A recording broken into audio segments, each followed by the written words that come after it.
To travel deeper and deeper into the inland sea is like traveling deeper and deeper into time, into yesterday and the day before that.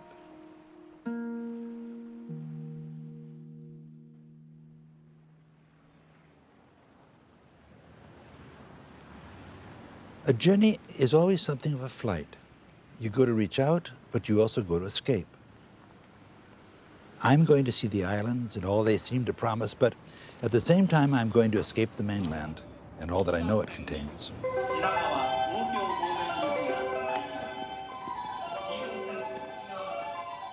I find less fault with Japan than with the century that is destroying this country along with all the others. Escaping makes me a romantic, but to be a romantic now is to be realistic. Perhaps that is why I chose Japan in which to live. In Japan, for the moment, the past lives on. My search is for the real Japanese, the originals. Somewhere near the sea, I believe I will find them. The people the Japanese ought to be. The people they once were.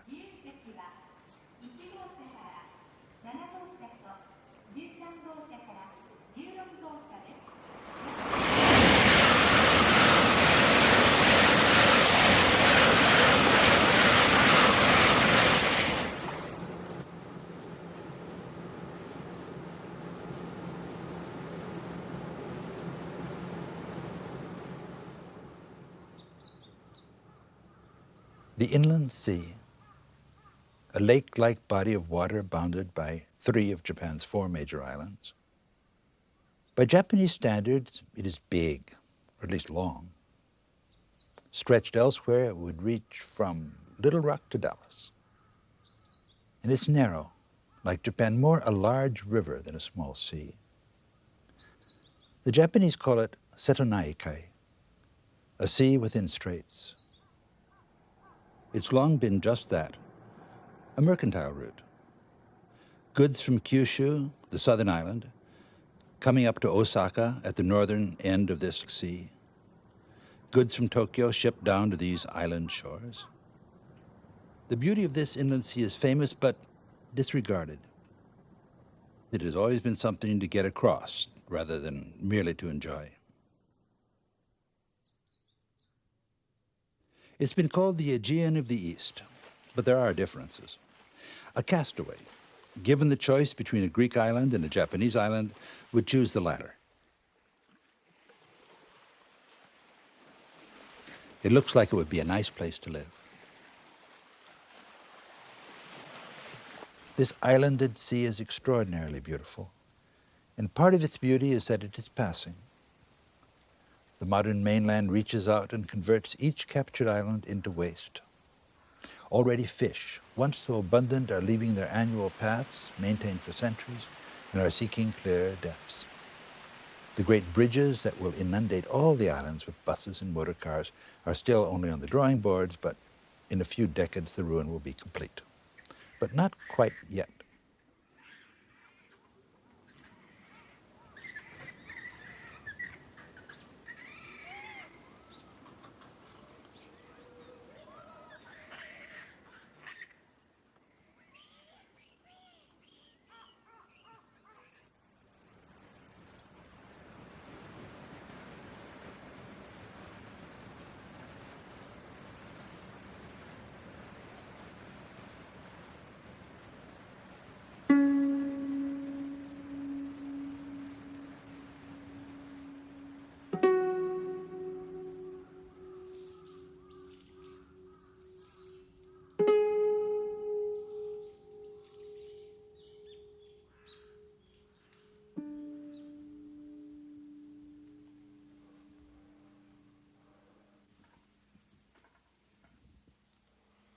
もう古いのは一番古いぐらいかな。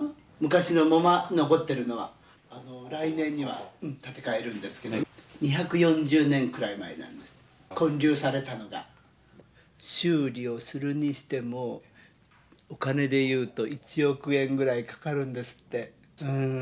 それならば1億少し出すと新しい本堂ができますし、修理したからって言ってまた何十年か後にはね、また修理っていうふうなことになってくると大変ですし、これを潰すっていうことがありますね。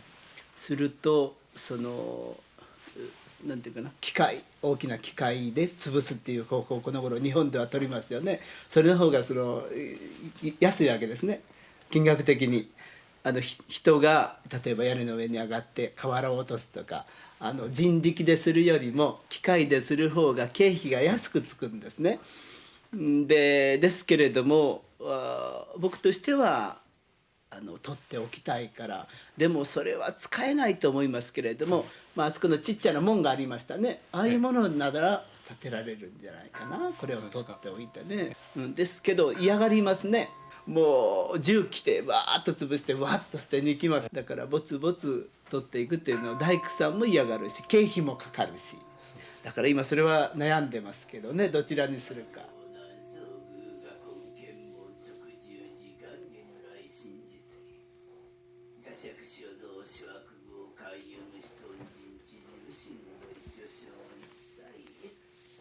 が今回さん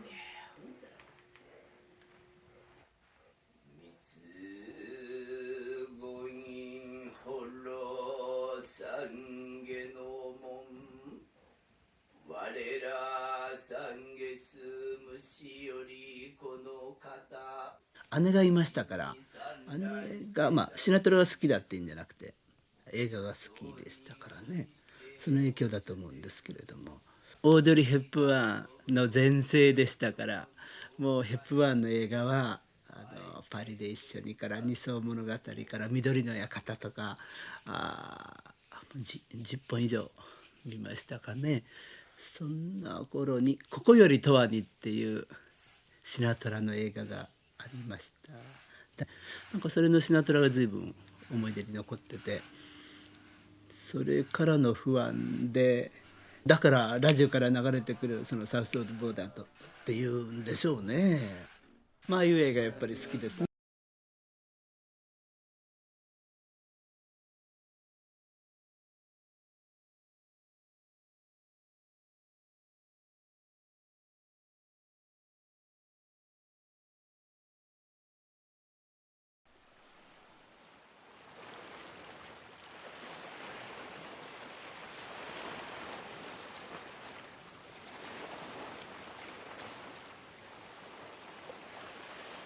I ask a girl if the local shrine is old. Oh, this she doesn't know. Naturally polite, she improves on nature. One should not be too knowing. The well-brought-up young maiden insists on this. I too insist. Did she ever go there? Oh, yes, often. Since this question is about herself and not about the dangerous outside world, she feels quite free to answer. It's just over there on the hill. And take care of the big crabs. Shrines lie on heights. You go up, up, up to worship. The steps lead into the sky and are always steep. The faithful must arrive puffing, gasping, senses reeling. This is as it should be. One arrives as though newborn, helpless, vulnerable. A shrine is quiet, quieter than a church. A church is hushed because one is made to be quiet. A shrine is simply quiet.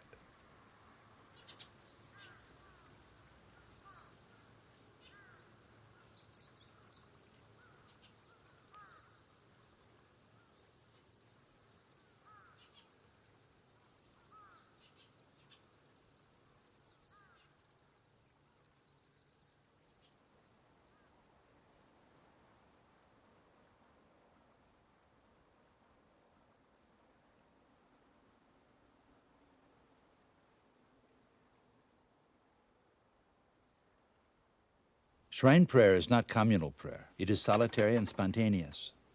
No one says when to begin or when to stop. You choose your own time.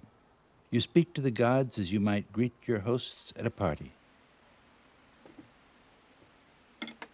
Gods like offerings. The Shinto gods prefer money.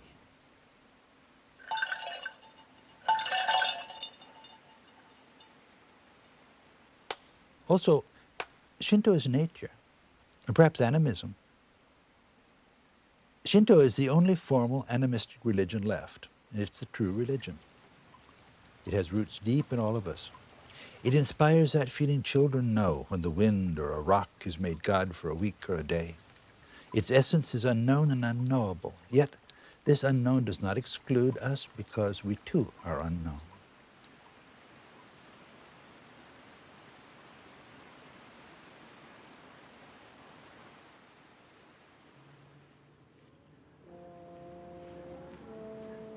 One of the charms of Shikoku's Takamatsu, to which the boat from Shodo has now brought me, is that trees have been planted and there's a plaza for sauntering.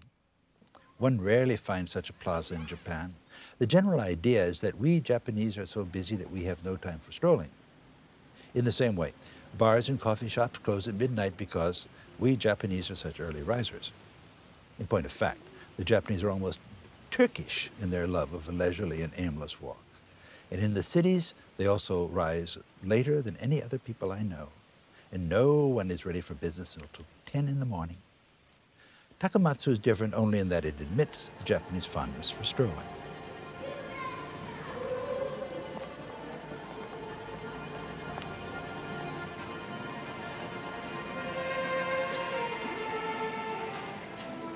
And there are the coffee shops, great harbingers of modern culture.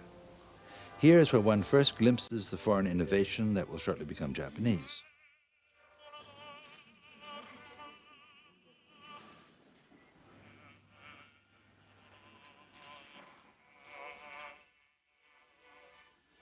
In the musical coffee shops, you first heard Schoenberg. In the artistic coffee shops, you first saw a picture of a Giacometti. Copies of the latest Vogue, the latest Evergreen Review lie scattered in coffee shops all over Japan. There's no attempt at discrimination, but many of the pieces of various foreign cultures are lying there, all brand new and ready to be put together like pieces of some giant and scattered puzzle.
The boat has rounded the spit. There, on the other side, is a tiny island high, a rockery, the kind of rocks one sees in Chinese Sung paintings. At the very top, surrounded by wind-bent pines, a small shrine. The prospect is beautiful. The scene is made of so little, the horizon, some rocks, a pine or two, the sky. If I had a picture of it, I would have said it was pretty. A postcard view, typical Japan. But coming upon it in a boat under a summer morning sky, I was startled into beholding its simplicity. It's difficult to believe or remember or admit that the greatest beauty is always accidental. And this accidental quality is to be captured only if the full context is shown. Japanese scenery is like Japanese poetry. Both its meaning and its beauty depend upon a context. One observes a relationship that has hitherto escaped notice, but one which, once seen, becomes inevitable. Travelers from the fragmented West are ravished by a vision of such wholeness, such natural inclusion. I, sit in the boat, rest against the warm wood, the sun raining upon me, and I am happier than I've been for weeks or months. I'm happy because I am suddenly whole, and I know who I am. I'm a man sitting in a boat and looking at a landscape.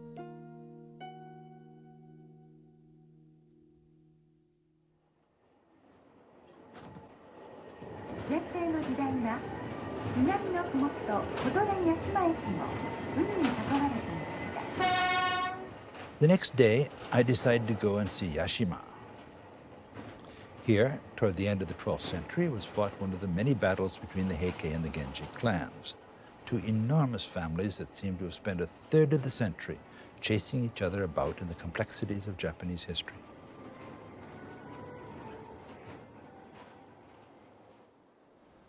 They fought along the beaches below these cliffs. The killings must have been dreadful, but all the same, I imagine that the massacres were held according to rules. The enemy must not get too far from sight. Battle lines must be drawn up. If women and babes in arms are to be slaughtered, this must be agreed upon ahead of time. I cannot imagine the Japanese fighting otherwise, not among themselves, just as they cannot drink a simple cup of tea without an elaborate etiquette.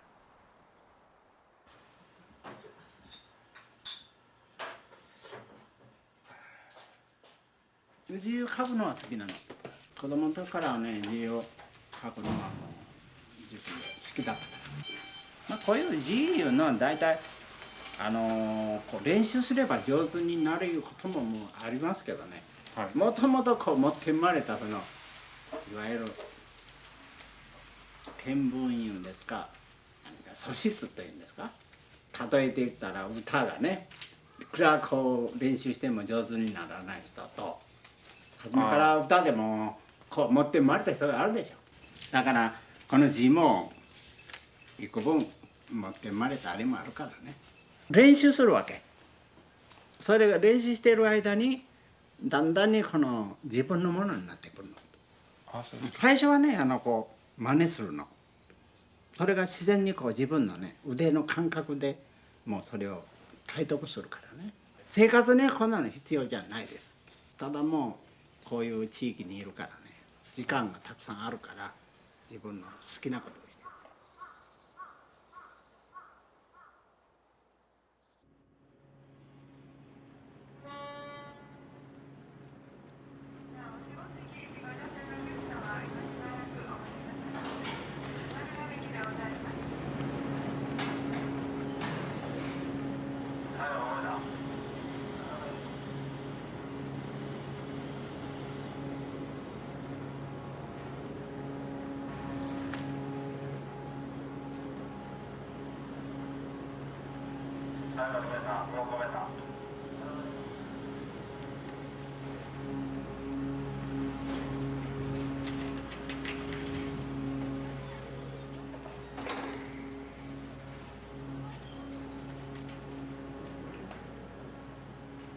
Always in Japan, a little scratching under the asphalt highway or the concrete high-rise apartment house brings history bubbling to the surface.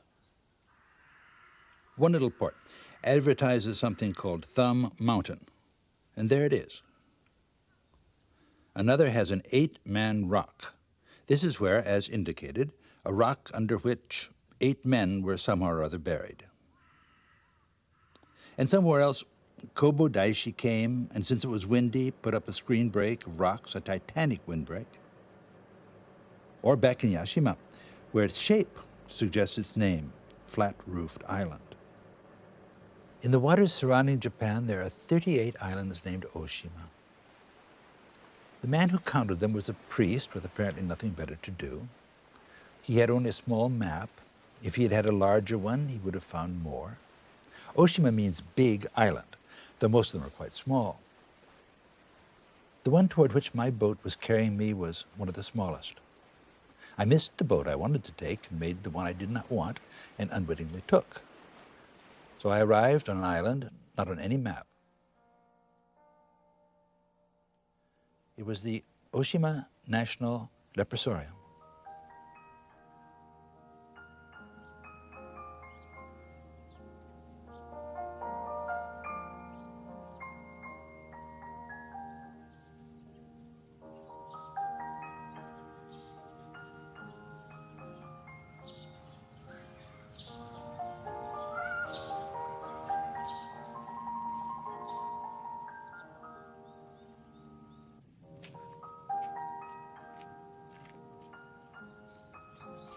From far off I heard the music. A concert? A festival? No. This was music piped round the island to guide those whom the disease had blinded.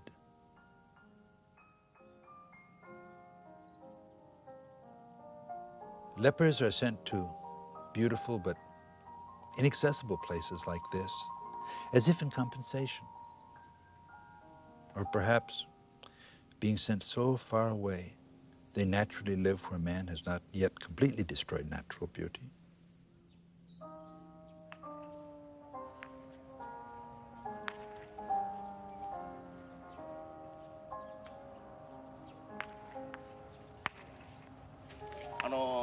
何年か前に松が枯れて、ほんで根を掘ったら日本刀が出てきたりなんかしたり、ここら辺でね。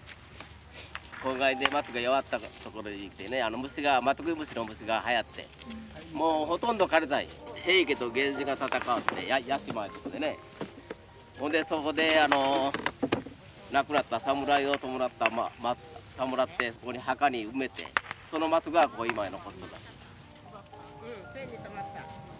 晩はずっと日が見えます。高松ね。夜は綺麗ですね。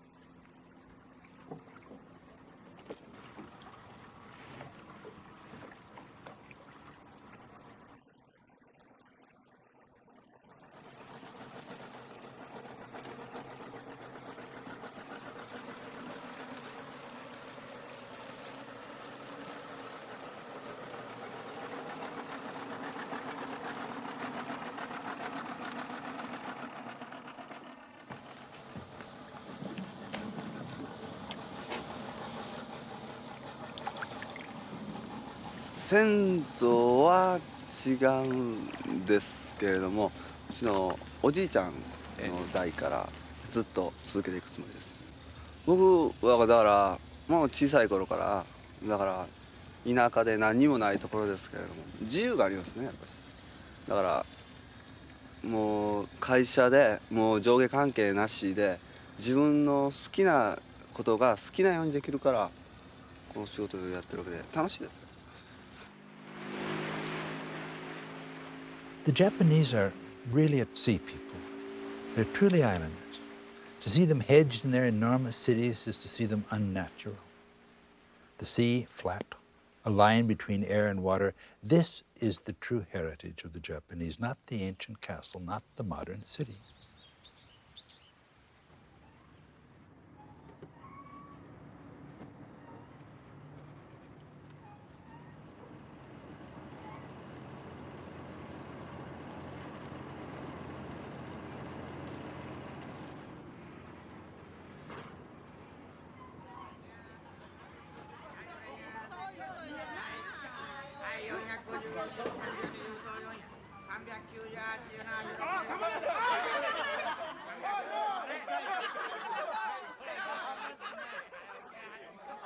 Old travel journals imply the Japanese were a rough and lively, lusty, impatient, enthusiastic, open, loving, hating people. And so to an extent they still are, but history has changed them. The longest lasting totalitarian state in history turned the people into something more circumspect, something more suspicious. It inculcated in them perhaps more civilized but certainly more stultifying virtues. I recognize in my city friends both that earlier and later people, flashes of enthusiasm, bursts of generosity. This is the quality I seek, and when I find it, admire. It is more a Mediterranean than an Asian characteristic, but it exists in places in Japan and must once have existed everywhere in these islands.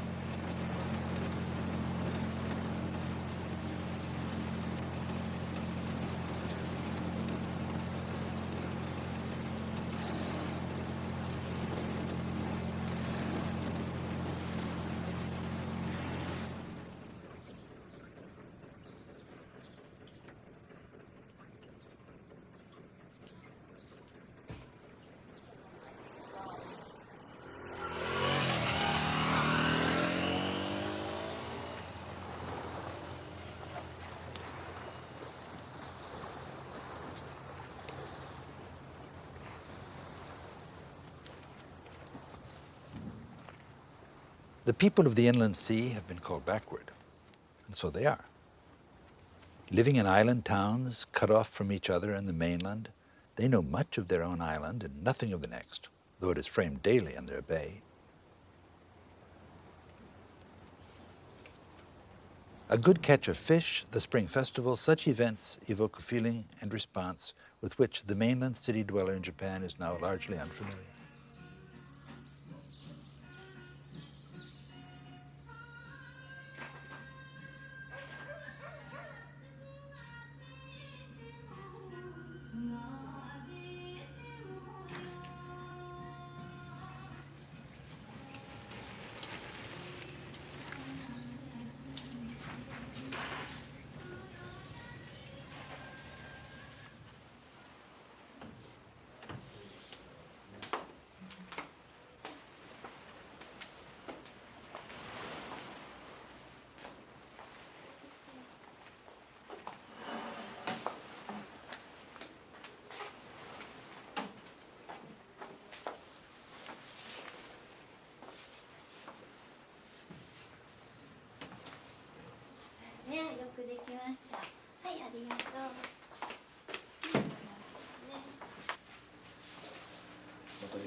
Setoda is the main town on the pleasant little island of Ikuchi. Its location makes it a favorite stopping place for most of the traffic on this western inland sea. Its cultural importance, however, is considered greater than its maritime. For here, every year some 500,000 tourists tramp the single lane-like street leading inland to the massive gate of the new temple.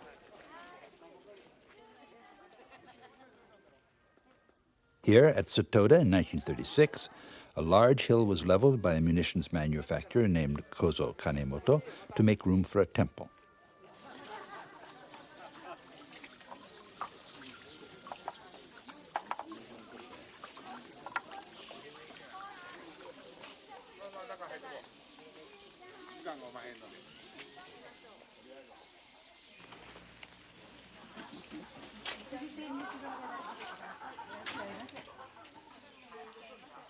Mr. Kanemoto's mother had recently died at the age of 69, and he had resigned the presidency of his large company, let his hair grow long, and become a priest in his own temple dedicated to the memory of his sainted mother. His idea, one worthy of a Frederick the Great, of a Hearst, was that people had to go too far to see the treasures of Japan. Since he could not get the originals, he would rebuild them on a smaller scale but in full detail. Since the originals were dilapidated, he would restore them to their original brilliance. Rich as this holy man is, however, he cannot possibly command the craftsmen necessary for his ventures. Consequently, there are few compromises. The Nikko Gate, for example, is fabricated from plywood, plaster, paint, stencils. But from a distance it dazzles, and this is all that's necessary. When kitsch becomes this grand, it becomes art. Like the Albert Memorial, it transcends its own triviality through its size and intentions. One of these is obviously to make money. Though the upkeep is expensive, the intake is equally big. Further, since this is an accredited temple, it is tax-free. Another intention is equally evident. It is that the old man wanted to make something beautiful. He has created a world of his own, a cosmos. He no less than Michelangelo, Velázquez, Tintoretto. The difference is merely one of quality. His work, like theirs, obeys its own internal rules. The old man, quite apart from reasons of money and mother, had the true and superb presumption of the artist. He has forced the world to recognize his vision. He has created, and he has done so as a Japanese. He has brought together in unlikely proximity. He has combined, and he has made different, very different.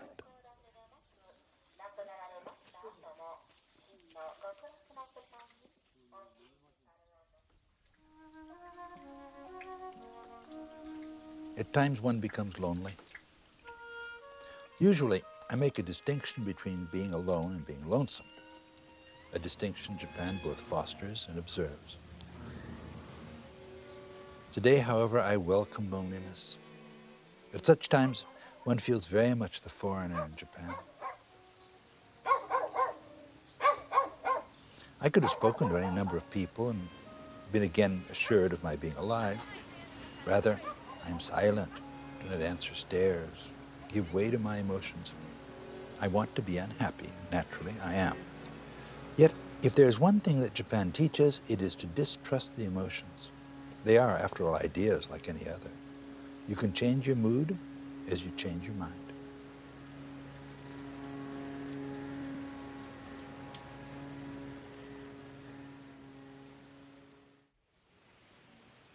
There's never enough to do when you travel. This must be one of the reasons why travelers all over the world are known for their attempts to pick up other people. It is not that they want sex so much as it is that they want something to fill the emptiness that their very freedom has created. And what else can you do after the coffee shops, the zoos, the museums, the libraries are rifled? Another factor, there is no more personal undertaking. One is resolutely oneself, the person one otherwise left at home. At the same time, there are a few better ways of learning the language, of taking the temperature of the land, of measuring the inner state of its inhabitants. Also, there are a few more attractive memories to take home. Sex makes, in its own way, the ideal souvenir.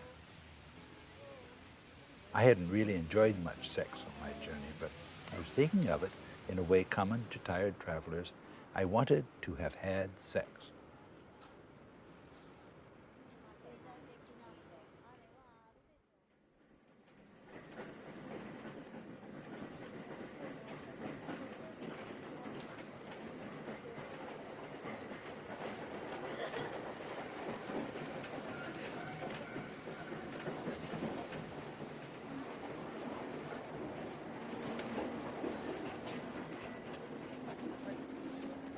I once met a group of girls.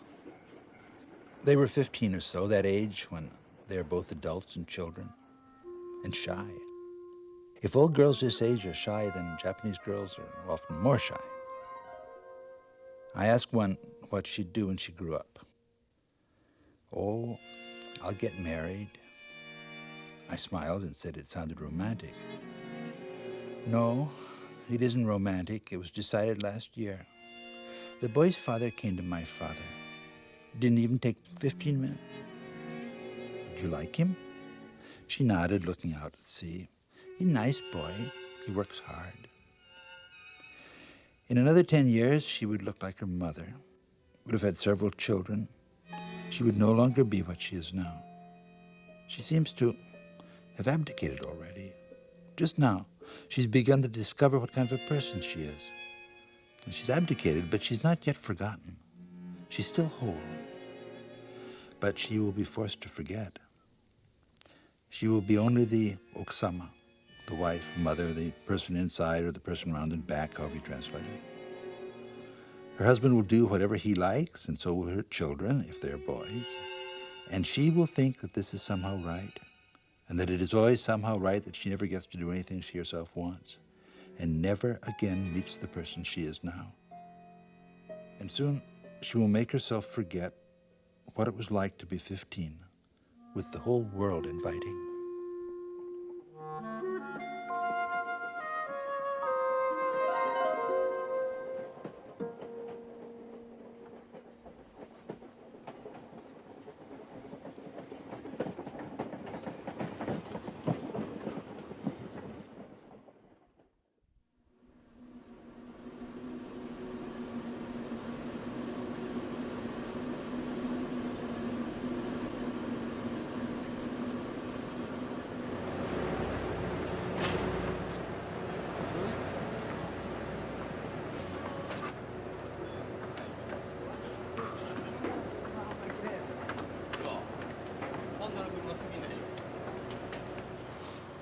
月にお嫁さんとこ来た昭和12年戦争に行って3人行ったけど私とこだけ戦死していただけや終戦住んでから20年にねここ町村があったその町村してもらうまでに3日葬儀して、町村してもらうわけや19年に死んだが20年に分かった、その子抱えて2人の子抱えてうちは生活してきたのよ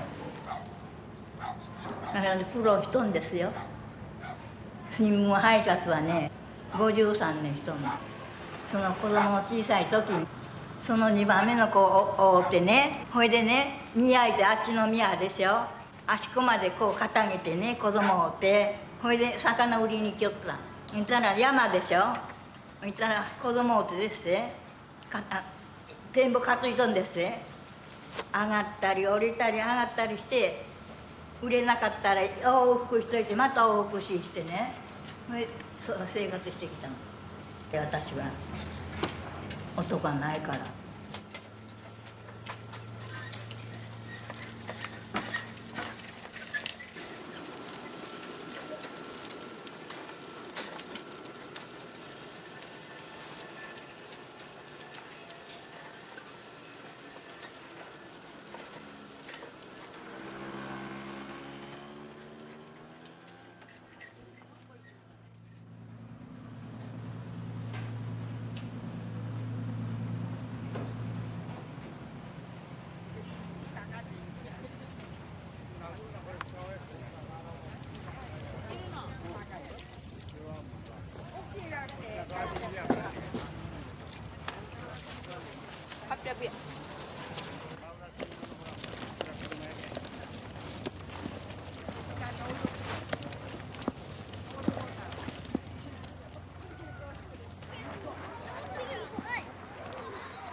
To a Western eye, a landscape this artful appearing does not seem quite real. We speak of postcard views. It seems literally too good to be true. Not to the taste of all travelers. Byron, with his taste for crags and tarns, would have passed through without a glance. You either love Japan or you loathe it. Like Lafcadio Hearn, you gasp and press it to your heart for a time at any rate, or else, like Bernard Shaw, the place rubs you so wrong that you even forget your manners, refuse to take off your shoes while treading the tatami mats. One can imagine with more pleasure what a Henry Fielding or Jane Austen would have made of the country. Both would have criticized. He would have exposed in the midst of laughter the most awful discrepancies, and she would have observed with her loving but cutting irony many an abyss between intention and fact. これ市ですか？いやいや、これはね、ほらここの食堂の混雑した時はしばらくお待ち合わせくださいという案内板みたいなもんね。They know that only in appearances lies the true reality. They would have seen through the picturesque.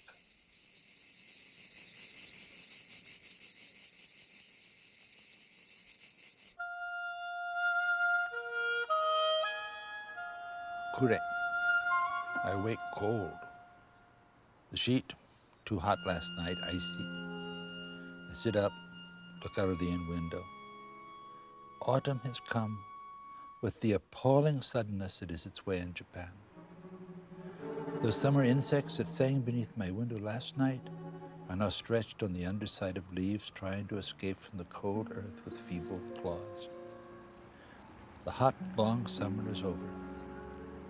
You wake up and have winter as though you woke and had pneumonia.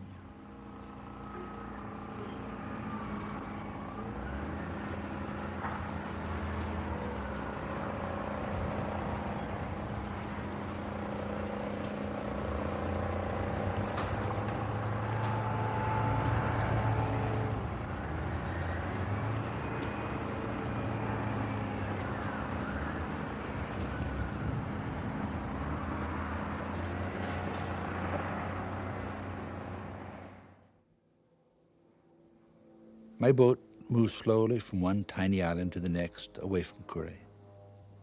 Some of these islands were once submarine bases, cruiser slips, lighthouse stations, bunkers. And now they're not often visited. The boat stops at one. Ruins. New ruins. Some of these islands are warrens of tunnels and stone-ridged caves with alleys like trenches and sunken stone rooms, now empty and so deep they are cold. It's difficult to imagine that all of this once had a purpose, but it did, and the purpose was war. Here's a bunker for a machine gun. Once these tunnels led somewhere, and they were filled with running troops. Now in ruins, they lie half open. They're like a pleasure maze, like the ruins of Knossos.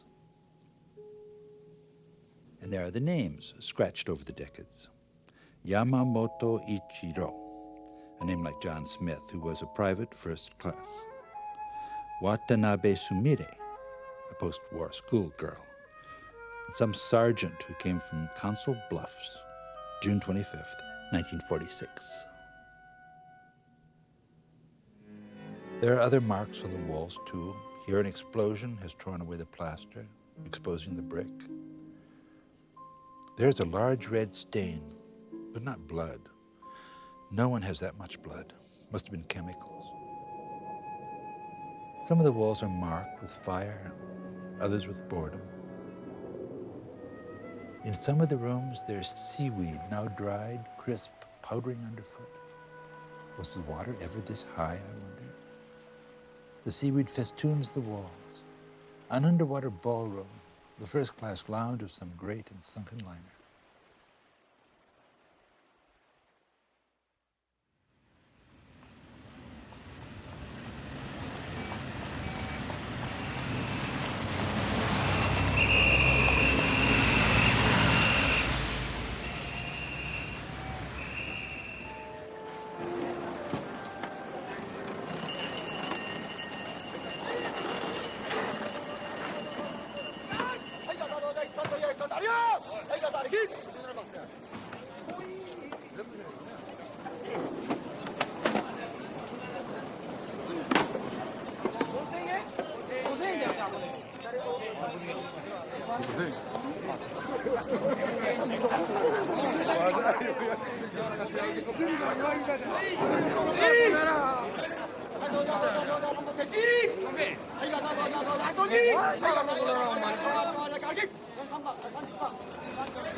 Hiroshima has other things to think about.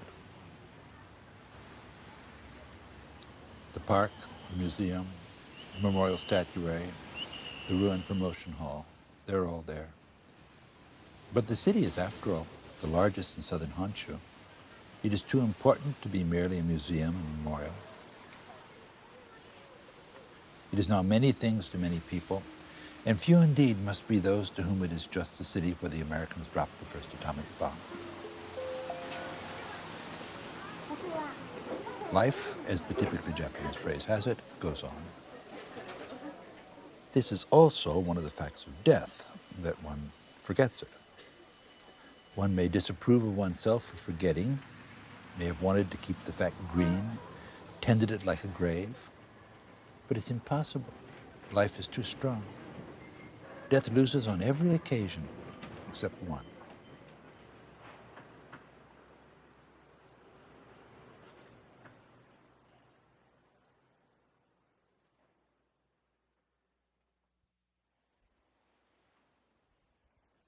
I suddenly, and for no apparent reason, thought of Lafcadio Hearn, dying, penning a few last bitter pages. The book was called Japan, an Interpretation. But he, like all of us who come to this land, attractive, mysterious, and impenetrable as a mirror, was writing about himself. The tender, myopic, beauty-loving Lafcadio was being finally interpreted. This disillusioned end, I would be spared, I thought, I hoped. I would never find them the real Japanese because they were always around me, and they're always real. But I might at least decide what my own real self was, and hence create it. Japan allows me to keep my freedom. It makes no demands on me. All of us are considered too much the outsider, a distinction we owe mainly to our skin, our eyes, our hair. I become a one-member society, consistent only to myself and forever different from those who surround me. Our basic agreement permits me an amount of approval, some of it mutual. Our basic difference allows me to comprehend finally that the only true responsibility a man has is toward himself. But not quite yet. A respite. In a few days, Indian summer. False and lovely. Perhaps lovely because it is false. At the Itsukushima Shrine in Miyajima, there's no general view. One can never see it all because it was not designed to be viewed from outside. It's like Venice, of which it somehow reminds. It's not a view, it's an experience. One is meant to wander, turning at random along those straight and open corridors. There are no walls. One looks through the shrine as though through a forest of lacquered trunks.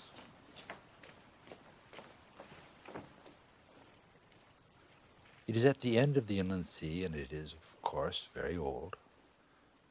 The plan was first laid in the 9th century and was added to in the 12th, and its purpose remains this gesture to the sea, this metaphor of faith.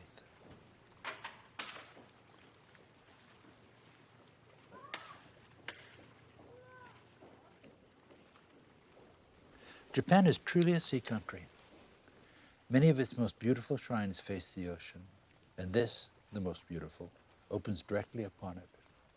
More, it goes to meet it. It stretches out like a waiting hand, both inviting and accepting.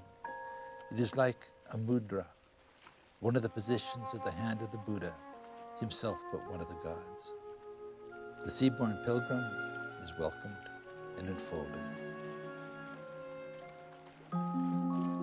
Just by turning west and south, away from Tokyo, away from the snowbound province of Ohio, I could continue forever, following the summer south.